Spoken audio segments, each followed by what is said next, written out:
नमस्ते प्यारे बच्चों। मैथ के सबसे मजबूत पिलर में इम्पोर्टेंट सबसे होता है फार्मूला का। अगर आपके पास फार्मूला है तो आप ऑब्जेक्टिव क्वेश्चन भी बना पाओगे और शॉर्ट क्वेश्चन लॉन्ग क्वेश्चन सब बना पाओगे। प्यारे बच्चों, इंटीग्रेशन आप सब लोग जानते हैं, क्लास 12th मैथ में सबसे इम्पॉर्टेंट अगर कोई चैप्टर है वो इंटीग्रेशन है। अगर मैं बिहार बोर्ड के सिलेबस की बात करूं तो बिहार बोर्ड में 100 एमसीक्यू क्वेश्चन पूछे जाते हैं, यानी ऑब्जेक्टिव क्वेश्चन पूछे जाते हैं, जिसमें से आपको 50 का जवाब देना होता है। आप जानते हैं बच्चों कि सिर्फ इंटीग्रेशन से कितना सवाल आता है? जानकर आप हैरान होंगे। किसी वर्ष 27, किसी वर्ष 28, किसी वर्ष 29 और किसी वर्ष 30, यानी अप्रोक्स हम देखें तो सिर्फ इंटीग्रेशन के चैप्टर से 30 नंबर के सवाल पूछे जाते हैं। ऐसे में इंटीग्रेशन का डायरेक्ट फार्मूला आपका लगभग 6 से 7 नंबर का सीधा फार्मूला पूछा जाता है। और अगर बच्चों इस फार्मूले का उपयोग एक आध शॉर्ट क्वेश्चन बनाने में आप अगर कर लेते हैं या आप ऑब्जेक्टिव को सॉल्व करने में कर लेते हैं तो टोटल बच्चों लगभग 10 अंक, है ना, मैं हमेशा बढ़ा के कभी नहीं कहता हूं, मैं कम ही कहता हूं, 10 अंक आपके पक्के हो जाएंगे। तो चलिए मेरे साथ शुरू करते हैं। आज मैं आपको बताने वाला हूं टोटल 35 फार्मूले। कितने फार्मूले? 35 फार्मूले, जो क्लास 12th मैथ के बच्चों ऑल फार्मूले होंगे। किसके? इंटीग्रेशन वाले टॉपिक के, यानी समाकलन के, है ना, समाकलन चैप्टर का। आइए बच्चों शुरू करते हैं। ये बात बिल्कुल सही है कि समाकलन से पहले आपको अवकलन आना चाहिए। क्या आना चाहिए?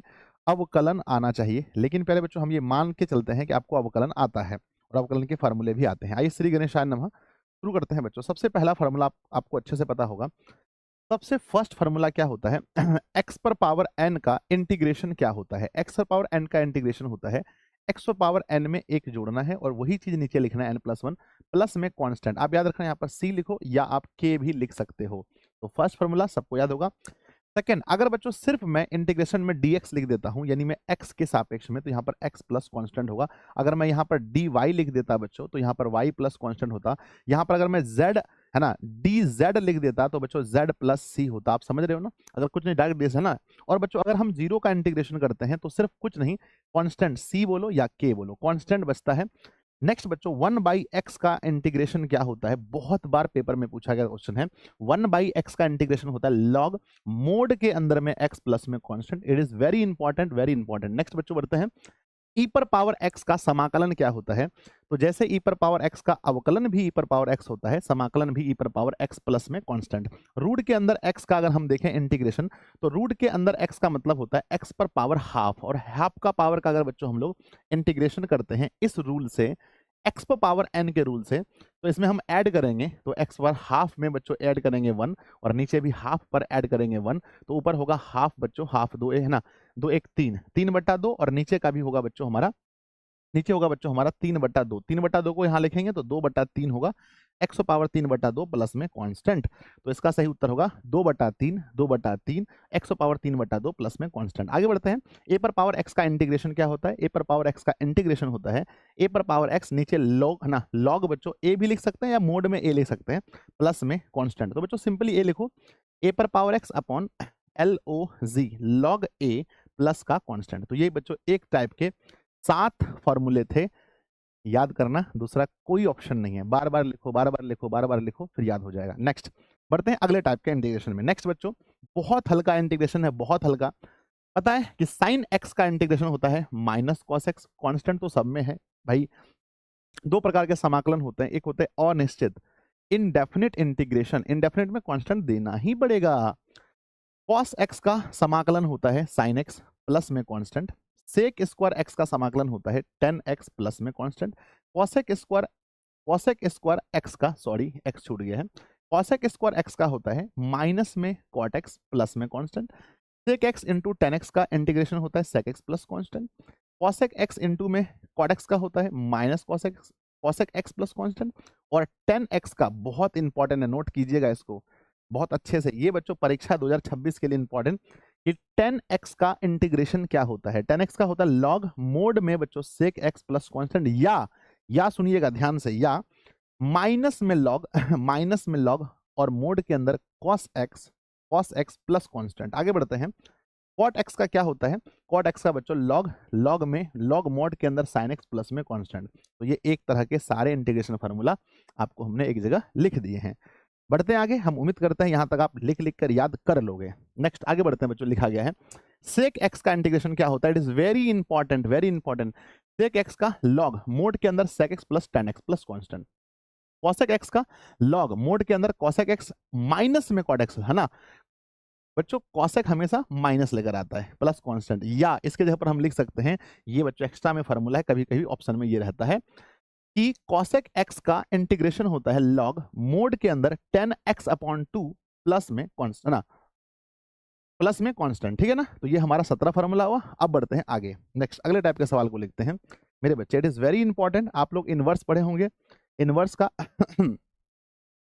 आइए मैं थोड़ा सा आपको बताता हूं। जैसे हम पढ़ते थे बच्चों डीसी, है ना, तो डी अपॉन डी एक्स, किसका, साइन एक्स का।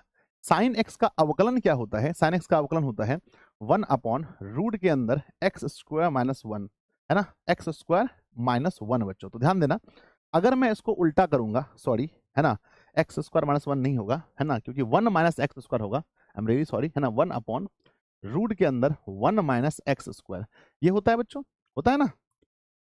चलिए, तो अगर हम इसका बच्चों डीसी निकालते हैं, साइन, है ना, साइन इनवर्स एक्स का, सॉरी, साइन इनवर्स एक्स का डीसी निकालते हैं, तो ये आता है। अगर हम इसका इंटीग्रेशन करें बच्चों फिर से, तो हमें वापस में साइन इनवर्स एक्स प्लस में कांस्टेंट ही मिलेगा। तो इसको बहुत अच्छे से याद रखना।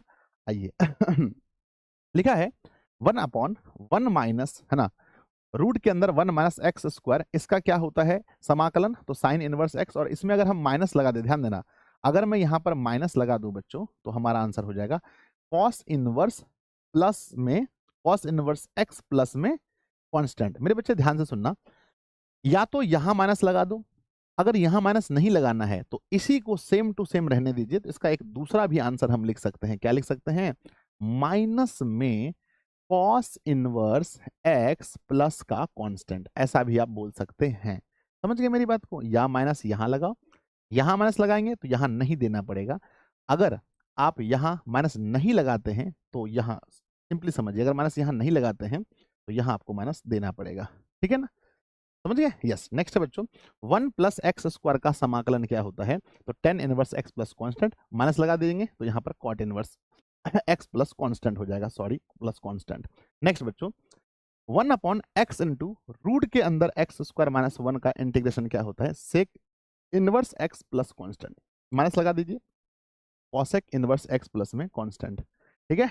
चलो बढ़ते हैं आगे नेक्स्ट मेरे बच्चे, नेक्स्ट हमारा आता है 24 नंबर फार्मूला, यहां से लेकर के यहां तक मोस्ट इंपॉर्टेंट फार्मूला है परीक्षा के दृष्टिकोण से, सब में स्टार लगा के याद कर लीजिएगा, है ना मेरे बच्चे। इसको 1/, आप कह सकते हैं 1/x square minus a square का हमारा समाकलन क्या होगा, x square minus a square 1/2a log mod के अंदर x माइनस ए अपॉन एक्स प्लस ए प्लस कॉन्स्टेंट। अगर इसी चीज को हम रूट के अंदर लिखें बच्चों, है ना कि 1/रूट के अंदर एक्स स्क्वायर माइनस ए, तो रूट के अंदर अगर आए तो ये हो जाएगा लॉग एक्स प्लस मोड के अंदर एक्स प्लस रूट के अंदर x square minus a square plus में कांस्टेंट, ठीक है ना। तो ये दोनों सेम हो गया। अब ये दोनों देखिए, अगर हम इसको लिखते हैं 1/एक्स स्क्वायर प्लस ए स्क्वायर का फॉर्मूला क्या होता है, 1/a 10 इनवर्स एक्स अपॉन ए प्लस में कांस्टेंट, है ना। इसका सेम रूट के अंदर डाल दो, तो बच्चों लॉग एक्स प्लस रूट के अंदर एक्स स्क्वायर प्लस ए स्क्वायर प्लस में कांस्टेंट, ठीक है ना। अब मेरे बच्चे यहां ध्यान दो, ये पहले था x square, sorry, x square minus a square, समझना मेरी बात को, x square minus a square, x square minus पहले एक्स फिर ए, इसको जस्ट उल्टा कर दीजिए, जस्ट उल्टा करेंगे तो यहां आएगा ए स्क्वायर माइनस एक्स स्क्वायर। इसका इंटीग्रेशन क्या होता है, इंटीग्रेशन होता है 1/2a log a plus x A minus x बटे में, ध्यान देना माइनस है फिर भी ऊपर प्लस होता है, ये होता है किसमें, जब ए बाहर हो, है ना। अब इसी चीज को अगर हम लिखते हैं रूट में, तो साइन इनवर्स एक्स अपॉन ए प्लस कांस्टेंट, ये तो सबसे ज्यादा इंपॉर्टेंट क्वेश्चन है, ठीक है ना। तो पहले बच्चों लिख लिख कर याद करना है। 29 हो गया। अब बढ़ते हैं भाई साहब 30 नंबर क्वेश्चन में। 30 रूट के अंदर सिर्फ अगर एक्स स्क्वायर प्लस ए स्क्वायर, बटे उटे में कुछ नहीं है, सिर्फ एक्स स्क्वायर और ए स्क्वायर, तो एक्स अपॉन ए रूट के अंदर x square a square, same to same लिखना है, यही बात को लिख दिया। फिर ए अपॉन 2 लॉग के अंदर फिर इसको लिखना है बच्चों एक्स प्लस में रूट के अंदर एक्स स्क्वायर प्लस में ए स्क्वायर, ठीक है ना। अब यहाँ देखो ये सेम है, तो सेम कंडीशन है, एक्स अपॉन ए, यहाँ भी एक्स अपॉन ए, यही उतार दिया, माइनस है बीच में तो माइनस ला दिया, वही प्रोसेस ए स्क्वायर ए लॉग, मतलब बच्चा वाला चीज है, कुछ भी चेंज नहीं है बच्चों। आगे अगर ए स्क्वायर पहले आ जाए माइनस एक्स स्क्वायर, तो वही बात है, x upon a same to same उतार दो, है ना। माइनस है बीच में, लेकिन बच्चों ए स्क्वायर माइनस ए स्क्वायर में, a square minus x square, ध्यान दीजिए ये हमेशा छलावा है, ए स्क्वायर माइनस एक्स स्क्वायर, लेकिन है क्या प्लस। तो यहाँ पर आप कंफ्यूजन मत होना कि सर जी यहाँ तो ए स्क्वायर माइनस में दिया है, फिर बीच में प्लस क्यों दे रहे हो। तो a square minus x square का होगा एक्स अपॉन ए, रूट के अंदर ए स्क्वायर माइनस एक्स और प्लस में a square upon 2 sine inverse x upon a, ठीक है ना, प्लस में कांस्टेंट। तो ये बच्चों आपके सामने कुल 32 फार्मूले थे जो बहुत बहुत बहुत इंपॉर्टेंट थे। 32 के बाद चलते हैं 33 नंबर फार्मूले में। अगर बच्चों हमारा अगर दो फलन हमारा गुणनफल के रूप में रहे, तो हम इसको पहले आइलेट का रूल पढ़ाए होंगे आप लोग को।